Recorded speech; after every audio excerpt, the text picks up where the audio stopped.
15 menit ya. Diminta kerjasama adik-adik untuk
sesuatu yang berbeda dari wajahnya, lalu adik-adik mengomentari postingan tersebut, foto tersebut, atau bahkan bisa menyebarkan foto atau video tanpa izin. Jadi itu bullying adik-adik. Jadi bullying itu tidak hanya sebatas memukul, seperti memukul, menendang, tapi itu bisa juga dari kata-kata. Itu memberikan dampak yang sangat serius untuk si korban yang dibullying ya adik-adik. Yang pertama itu dampaknya sedih dan takut. Jadi ketika adik-adik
diharapkan bisa dipahami lebih lanjut lagi. Dan apabila sekian, terima kasih. Wassalamualaikum warahmatullahi wabarakatuh. Waalaikumsalam warahmatullahi wabarakatuh. Kakak harap tadi disimak dengan baik apa yang rekan kakak sampaikan, karena kakak akan bagi-bagi hadiah, bagi-bagi kuis. Kakak mau kasih kuis adik-adik yang benar jawabnya, kakak kasih hadiah. Sebelum lanjut ke kuisnya, kakak kasih tahu tetap semangat. Jadi tetap semangat.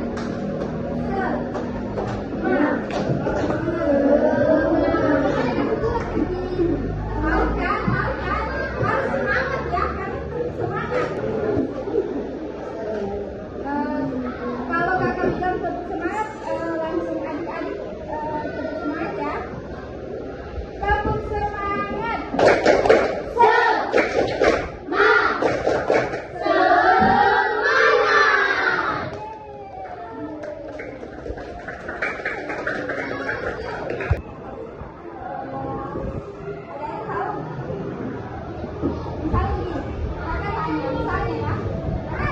Benar atau salah, tindakan bullying itu tidak boleh dilakukan. Mau siapa yang cepat? Angkat tangan. Nggak boleh langsung dijawab ya. Nggak boleh langsung dijawab ya. Angkat tangan dulu, kakak persilahkan baru dijawab.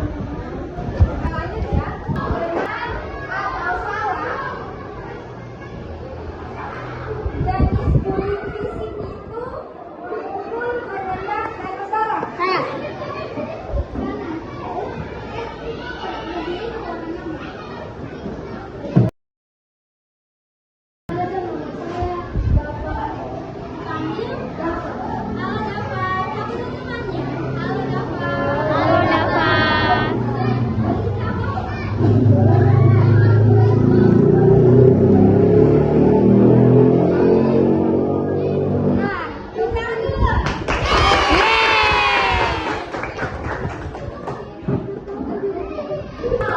Kalau bullying itu, dia itu hanya dilakukan